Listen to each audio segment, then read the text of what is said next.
ia hoi mai ora mai vai mana vai tu tatu whare rei e tini mahana api ruto i te tatu whara honu ma ohini e tirini a porine tia tai ora mai te Pascal. Lionel Mikey, bonjour à vous qui nous suivez en radio et en Facebook Live. On a de belles histoires à vous raconter, à partir de rencontres que nous effectuons avec nos invités présents au plateau ou alors en visio-conférence. D'ici quelques instants, nous prendrons la direction de Moorea.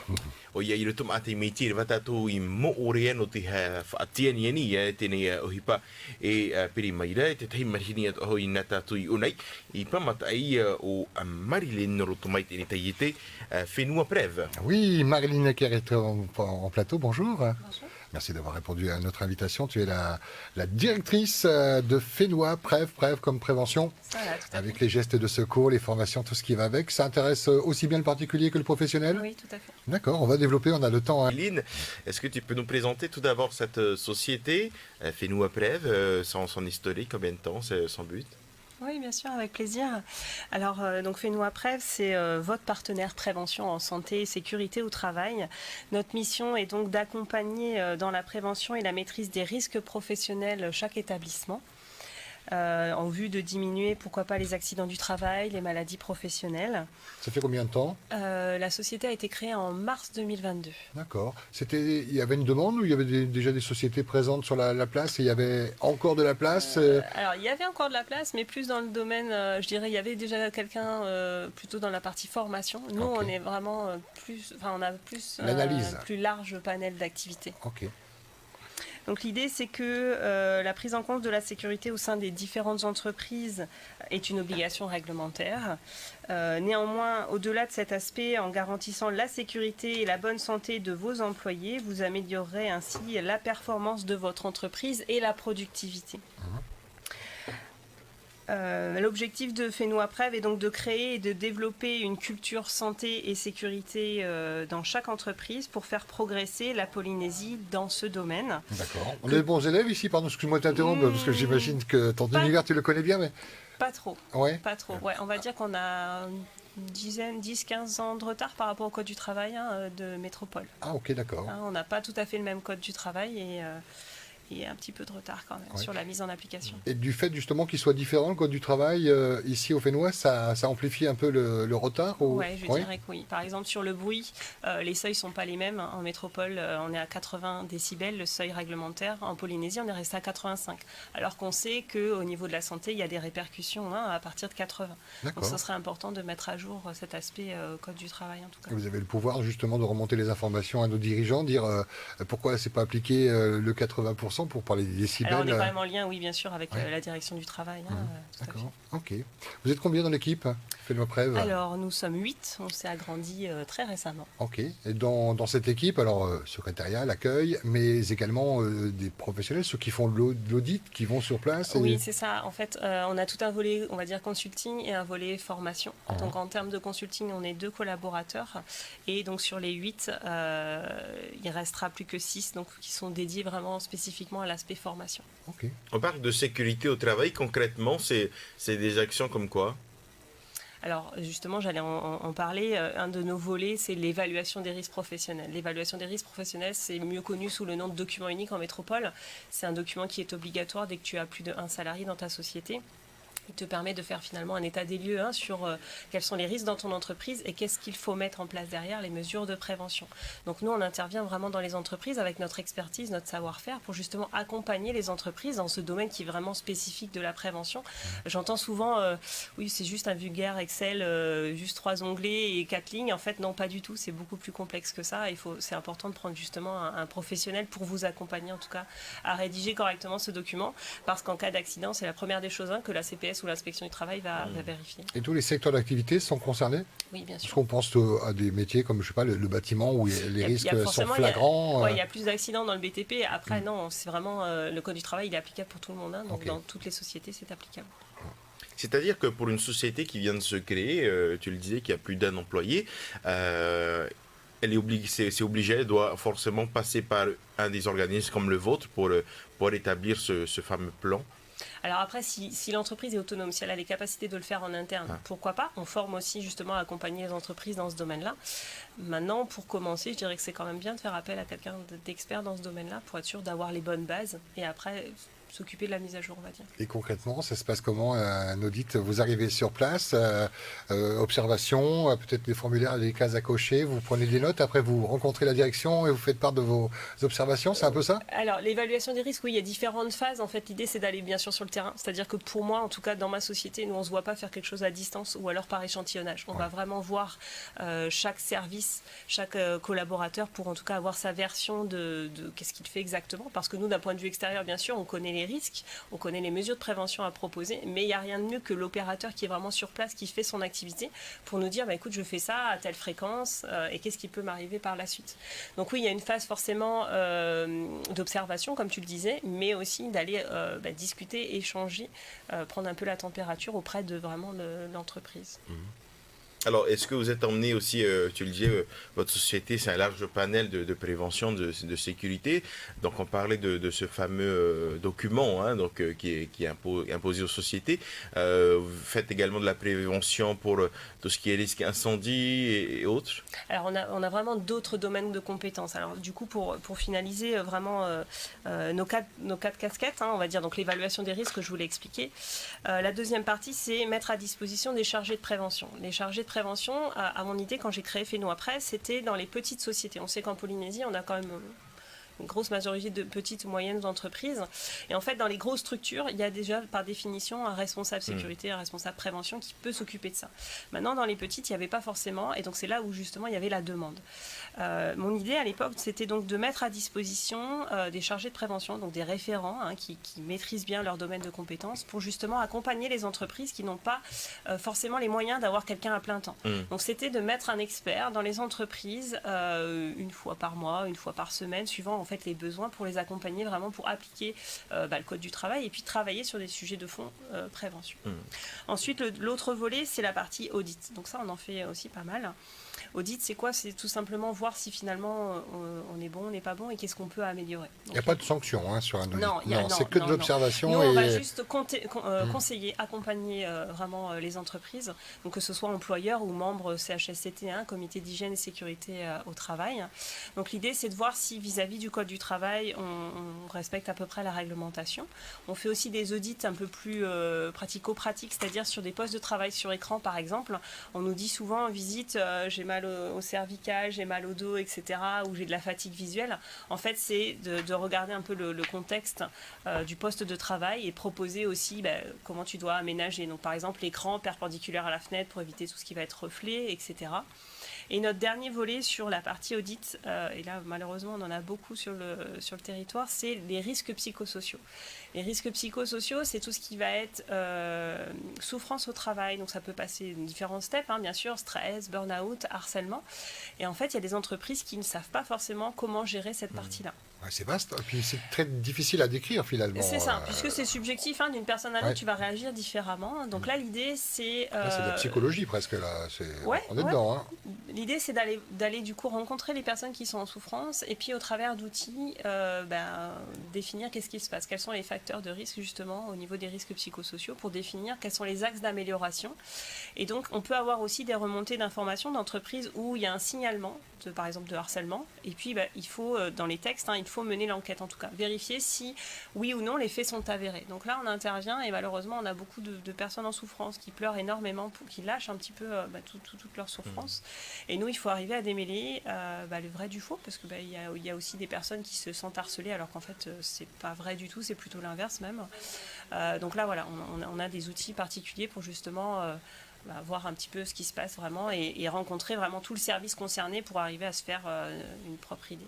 Alors tu le disais, dans les grandes entreprises, en général, elles sont déjà bien organisées. Ils ont même des personnes à plein temps pour s'occuper de la sécurité de l'entreprise.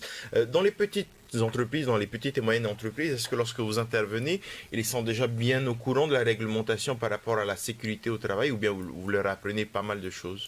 En général, on leur apprend pas mal de choses parce que pour le coup, dans les petites structures, on va dire c'est une casquette supplémentaire qu'on est venu rajouter.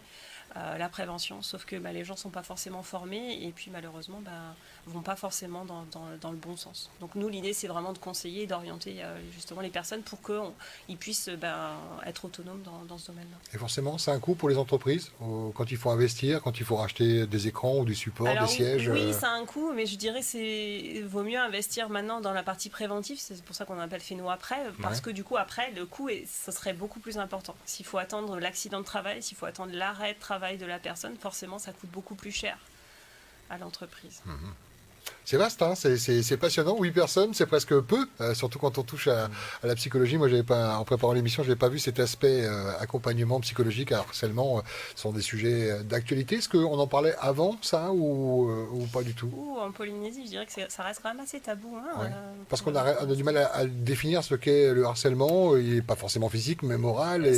C'est pas tant du mal à le définir, c'est ce sentiment de honte, de dire non, en fait... Le voir comme une faiblesse, se dire je suis harcelé, alors qu'en fait pas du tout. C'est pas la victime qui a un problème, c'est justement le harceleur qui devrait pas se comporter comme ça. Et justement c'est pour ça qu'on a du mal encore à en parler, parce que beaucoup de personnes s'estiment justement pas assez fortes et se remettent vraiment en cause, alors qu'en fait non, le problème c'est pas du tout la victime. J'imagine que vous travaillez en partenariat avec la CPS. Oui, j'ai travaillé justement, on a effectué leur évaluation des risques professionnels justement attrait au RPS. Chez eux, on a formé aussi donc certains eux en tant que de clients, équipe. Alors c'est pas eux qui vous recommandent d'aller dans telle entreprise? Alors, si, aussi, mais je les ai eus comme clients, du coup on est intervenu pendant 9 mois je crois chez eux. Mais je sais que oui, ils me recommandent. Et quand vous intervenez pour une formation, c'est très clair, vous arrivez avec des recommandations. Et quand il s'agit de harcèlement, c'est un peu plus compliqué. Il y a un peu une triangulaire, c'est-à-dire que vous réunissez les deux parties et c'est vous qui tranchez, qui reportez votre analyse. Comment ça se passe? Parce que c'est un peu plus compliqué que de dire qu'il faut installer un extincteur. Oui, c'est sûr. Pour le coup, il faut quand même comprendre que tout ce qui va être harcèlement, il n'y a que le juge qui est compétent pour définir si oui ou non il y avait harcèlement. Nous, on va quand même orienter au travers des faits, c'est-à-dire que là, c'est important de récolter des faits, des choses qu'on ne peut pas interpréter différemment. Par exemple, si je te dis t'es vieux, on peut dire entre 60 ans ou pourquoi 80 tu le dis pas ans, à lui? c'est différent.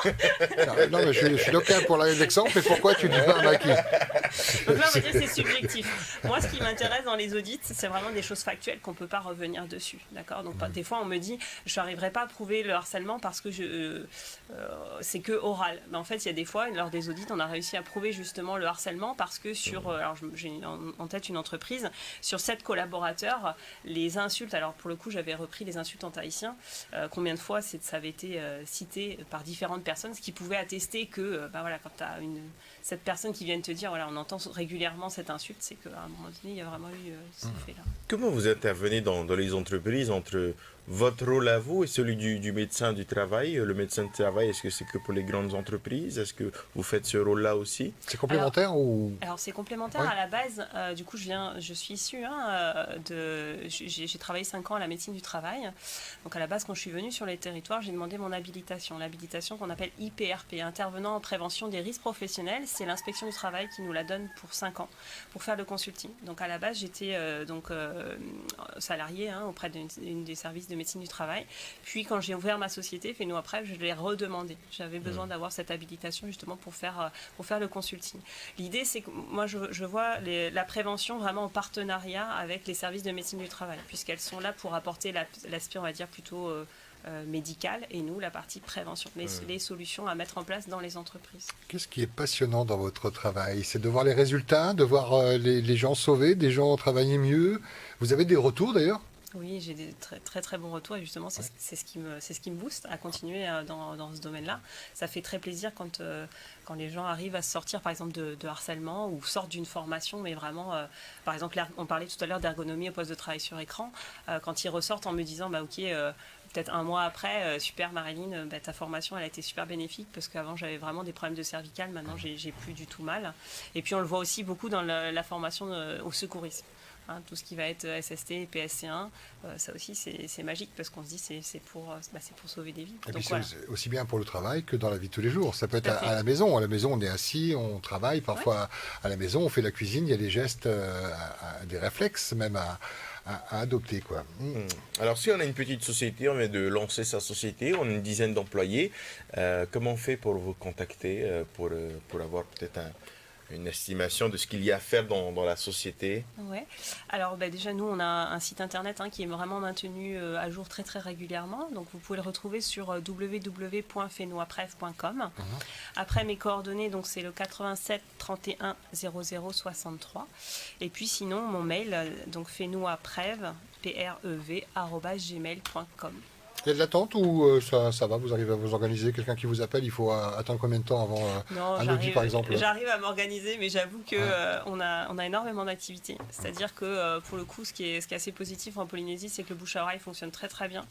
Donc quand tu fais du bon travail, ça se sait très très vite. Donc beaucoup d'appels. À la base, c'était plus Fenoapreve, c'était plus pour les entreprises. Oui. Et ça, c'est la partie qu'on a développée tout à l'heure. Ouais. Et puis, il y a une ouverture un peu sur le... Finalement, voilà, on a différents panels de formation. Donc, à savoir, par exemple, hygiène, santé, sécurité, conditions de travail. Donc, on va retrouver tout ce qui va être amiante, analyse des accidents de travail. On va former des assistants de prévention. On va former aux bases en HSCT. Donc, hygiène, sécurité, conditions de travail. On va former à l'évaluation des risques, comme j'ai expliqué tout à l'heure. Hygiène, alors dans les cantines, tout ce qui touche à la nourriture, alors aussi. Aussi. Ah oui, ok. On ça va, on est des bons élèves ou en tant que parent on devrait s'alarmer de Non, certains... ça va. Je veux pas de nom, je me demandais si on était pas mal. Quoi. Non, ça va. Ensuite, on va parler aussi d'équipement de protection individuelle. On va parler de former nos délégués du personnel justement à cette casquette HSCT. On va parler justement des comités, des comités d'hygiène, sécurité et conditions de travail. On va parler du bruit, du risque chimique, du risque électrique, du risque routier. Et puis, on a tout un panel de formation sur le geste et posture, donc l'ergonomie au poste de travail sur écran, ce que je vous parlais un petit peu tout à l'heure vis-à-vis de l'audit, mais là c'est formé aux bases, pour que chacun soit en capacité de le faire lui-même. Le geste et posture, c'est-à-dire comment on fait pour manipuler des choses assez lourdes en entreprise, parce que malheureusement on a de gros problèmes de dos. On travaille aussi sur le risque incendie, donc incendie plutôt comment on fait les évacuations, donc les guide fils, les serre-fils. Ce sera un projet pour 2023 de travailler sur la lutte contre le feu, comment on manie les extincteurs. Ah oui, donc formation aux extincteurs aussi alors. Plus tard. Ça, c'est un projet pour l'instant, en tout cas, à mon niveau. On travaille beaucoup aussi sur les risques psychosociaux, comme vous l'aurez compris tout à l'heure. Donc, on va montrer aux gens comment reconnaître, comprendre ce que c'est, comment on fait pour le prévenir, comment agir. Et on a une formation spécifique pour les managers vis-à-vis des risques psychosociaux. Comment se prémunir pour eux en tant que manager, puisque du coup, le manager, c'est quand même quelqu'un d'assez... on va dire c'est quelqu'un qui est pris en sandwich entre la volonté de la direction et ses collaborateurs en dessous, donc c'est quelqu'un un poste assez risqué en tout cas.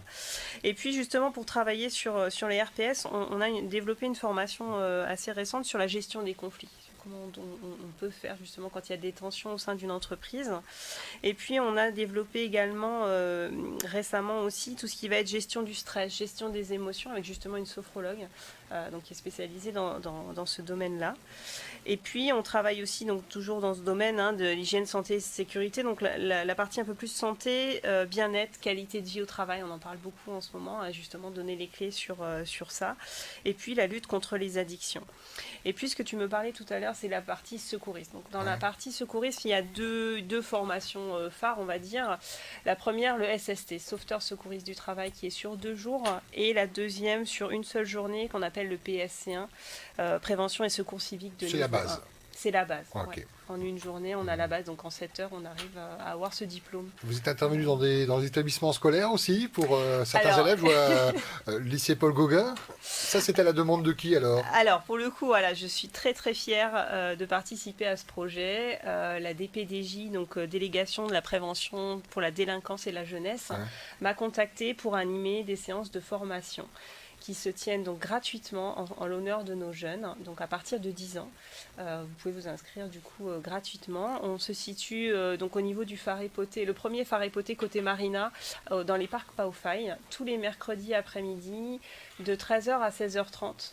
Alors en période scolaire par contre, mais il faut s'inscrire donc sur 2 sessions d'affilée, c'est-à-dire sur 2 mercredis, il faut que nos jeunes nous suivent vraiment pour qu'on ait 7 heures de formation pour pouvoir avoir ce diplôme après de secouriste. Et la première journée, c'est demain. Alors, c'est la deuxième pour le coup. Ah, ok, d'accord. On finit une session, en tout cas, se terminera ce mercredi. Ok, donc mercredi de la semaine prochaine. Mercredi de la semaine prochaine, une nouvelle session. Donc il faut, on peut très bien venir regarder comment ça se passe demain, faire un petit peu le curieux, se mettre en sécurité. C'est-à-dire que ces jeunes qui viennent le mercredi, au bout de ces 2 sessions, donc de mercredi, Ils pourront avoir leur niveau 1 PSC1. C'est ça. Ah, c'est Le cool. diplôme. Alors pour le coup, je suis en partenariat avec la Fédération polynésienne des sapeurs-pompiers Ok. qui ont l'habilitation pour éditer les diplômes. D'accord. Ok. Après, c'est toi qui. Donc c'est moi toi qui et les ton remets équipe, avec la ouais. DPDJ. Ouais, on est fiers justement de recevoir de nouveau nos jeunes pour leur remettre Et qu'est-ce qu'il en ressort de la part de ces jeunes là, qui ont suivi la formation? Il doit y avoir une certaine fierté et puis une transmission aussi. Maman, j'ai appris ça, ou papa, j'ai appris ça. S'il m'arrive ça, vous pouvez me mettre dans telle position. C'est ce qu'il en ressort? Oui, c'est ça. Alors, Ouais. une grande fierté parce qu'en fait, après, ils sont autonomes, oui et non. C'est la première fois qu'ils sont formés. Hein, donc, il faut quand même des recyclages et de l'expérience pour arriver à bien assimiler tout ça. Mais en tout cas, ils ont les bases. Ils sont moins stressés parce qu'au départ, les jeunes, quand ils arrivent, ah, mais madame, comment ça se passe? Parce que je leur dis, hein, à la fin, je vous évalue quand même. On fait des cas pratiques. Alors, moi, j'aime beaucoup parce que du coup, on fait des mises en situation. Alors, j'ai du faux sang, j'ai des fausses plaies. Je m'éclate hein, sur la mise en scène, en tout cas. Et ça peut avoir du stress au départ. Sauf qu'en fait, c'est pas le but du tout. L'idée, c'est d'avoir des bases pour que justement, s'il arrivait quelque chose, on soit en toute autonomie, capable de justement faire les premiers gestes pour après appeler les secours qui, eux, c'est leur métier, hein, les pompiers ou le SAMU vont prendre en tout cas la relève. Et on peut profiter de ta présence. Là, on nous écoute peut-être en préparant le MA ou, je ne sais pas, au bureau. Pour des gens qui ne pourront pas se rendre à Paofaï et qui n'ont pas accès à ces formations, qui sont dans les îles, par exemple, hein, quel conseil t'aurais à leur donner sur, je sais pas, un geste quotidien, une erreur à ne pas commettre, ou un premier réflexe à avoir quand il se passe telle chose? Je sais pas, j'ai pas d'exemple en particulier. Alors, Mais... ouais, quand je t'écoute, du coup, un des premiers trucs qui me vient en tête, c'est le saignement de nez. Lors de ces formations, bien sûr, on aborde ça. Hein, et On j'entends n'est pas en train de souvent... vous faire une formation complète à la Oui, radio, hein, mais voilà, on profite. Hein. J'entends souvent saignement de nez, il faut pencher la tête en arrière, mais en fait pas du tout. Justement, il y a quelque chose qui s'est brisé à l'intérieur, donc de toute façon le sang il va sortir quelque part. Hein. Donc pour éviter que ça continue de s'écouler à l'intérieur et puis qu'après pourquoi pas avoir des vomissements. L'idée c'est le saignement de nez. Déjà on va se moucher et puis on va baisser justement la tête, hein, contrairement à ce qu'on peut entendre où il faut justement. Ah oui, c'est vrai, on a ce réflexe de lever. De lever. En pincer. fait, pas du tout. Non, il faut pincer laisser coller. et baisser la tête. Le risque, c'est que ça hémorragie interne, du coup. Pour voilà, le coup. que le sang reste en interne et tu finiras par le vomir. Hein. Donc l'idée, c'est pas ça. Hein. Il faut justement faire cette compression du nez hein, avec la pince au niveau des doigts et puis pencher la tête. On se brûle, on met sous l'eau froide, sous l'eau chaude, on met de l'huile, du Non. tamanou tout de suite. On fait quoi? Non, alors justement, les brûlures, l'idée, c'est de refroidir la plaie le plus rapidement possible. C'est-à-dire que si tu attends trop, tu as toutes les couches de l'épiderme qui vont être attaquées. Donc en fait, pour éviter hein, justement que ce soit très très long avant de cicatriser, on va tout de suite refroidir. Alors la petite subtilité, c'est que refroidir à l'eau, on va dire température ambiante, parce que si tu mets trop chaud ou trop froid, choc thermique aussi qui va revenir derrière. Pas les glaçons. Donc voilà, pas les glaçons en tout cas, mais température ambiante, et on fait ruisseler justement sur la plaie pour que ça refroidisse un maximum. Okay. Par rapport à la vie en entreprise, au travail, notamment pour ceux qui travaillent en bureau, quels sont les problèmes ou les comportements à éviter qui reviennent souvent régulièrement dans vos interventions? Tu veux dire vis-à-vis des Pour gestes ceux de qui premier travaillent secours en bureau notamment, c'est-à-dire est-ce qu'il y a des comportements que les employés ont et que souvent vous déconseillez aux employés, ce qui revient assez fréquemment? Une posture. Ou un réflexe par rapport à l'ordinateur, il est partout l'ordinateur, on en a ouais, l'ordinateur on voit énormément parce qu'il y a quand même beaucoup de gens hein, qui travaillent quand même sur ordinateur ou même sur un petit temps. En fait, c'est la distance qu'il va y avoir œil-écran. Tu vois, par exemple, si tu l'as trop près ou trop loin, bah, forcément au niveau vision, hein, c'est pas bon. Alors que finalement, on dit il faut à peu près entre 50 et 60 cm entre l'œil et l'écran, ce qui représente à peu près une longueur de bras hein, quand tu as le bras tendu pour savoir la distance de ton écran. Et les fameux... Pardon. Après, on voit aussi la hauteur de l'écran qui est des fois mal orientée. Hein. En fait, l'idée, c'est d'avoir le haut de l'écran au niveau de ton champ visuel. D'accord. Donc, ton œil sur le haut. Voilà. Sur le haut de l'écran. Pourquoi? Parce que si du coup, tu as ton écran plus haut, tu vas avoir ce que j'appelle un petit peu le syndrome quand tu regardes un feu d'artifice. Tu vois, tu as mal au cervical. Là, j'exagère, bien sûr, mais quand ton écran trop haut, à la fin de la journée, du coup, tu peux avoir mal au cervical parce que ton écran n'est pas bien implanté. Donc pareil sur la partie fatigue visuelle, hein, des fois j'entends des personnes qui me disent ouais, c'est parce que maintenant je deviens un petit peu âgé, etc. Mais ce qui n'est pas faux. Ce qui n'est pas faux en soi, mais des fois c'est juste parce que ton implantation au niveau de ton écran il n'est pas bien. Les filtres qu'on fait sur certains écrans là, qu'on adapte, hein, ça c'est bien. C'est quoi votre avis là-dessus? Dans le temps, oui, on avait besoin de ces filtres. Hein. Ouais. Ça évitait la lumière bleue et la fatigue visuelle. Maintenant, nos écrans, en général, maintenant, ils sont adaptés pour, hein, justement. Ok. Parfait, ben c'est bien. Et on peut profiter de toutes ces formations justement pour poser toutes ces questions de la vie quotidienne et de la vie en entreprise. Des fois, on ne voit pas le danger quand on est toujours dans le même lieu, mais d'avoir un regard neuf tel que le tien ou ceux d'un des membres de l'équipe, ça fait avancer les choses. Justement, pour rebondir sur ça, moi j'ai vraiment à cœur d'avoir des personnes de qualité. Hein, donc je m'entoure de gens vraiment très compétents qui sont passionnés comme moi hein, pour la santé et la sécurité au travail. Et l'idée, c'est que par leur expérience assez forte dans leur domaine de compétences, ils peuvent donner justement lors des formations des conseils, des retours d'expérience qu'ils ont eu. C'est pas juste recracher comme ça un PowerPoint qu'ils ont lu, c'est vraiment faire part justement de leur expérience pour pouvoir justement répondre au mieux aux questions de nos stagiaires. Eh ben super, Marulu, Ouais, Marilyn. oui. Malulu, thème passionnant. Et on vous laisse prendre contact avec Marilyn et ses équipes. Vous êtes à Aroué, c'est ça hein? Situé à Aroué, alors on est juste, tu vois le McDo, à côté tu as un centre commercial, Okay. le centre Aimoana, donc tu as EDT et nous on est du coup à l'étage, au deuxième étage. Maloulou, merci beaucoup d'être venu, d'avoir répondu à notre invitation. Avec On était dans plaisir. la formation et la prévention.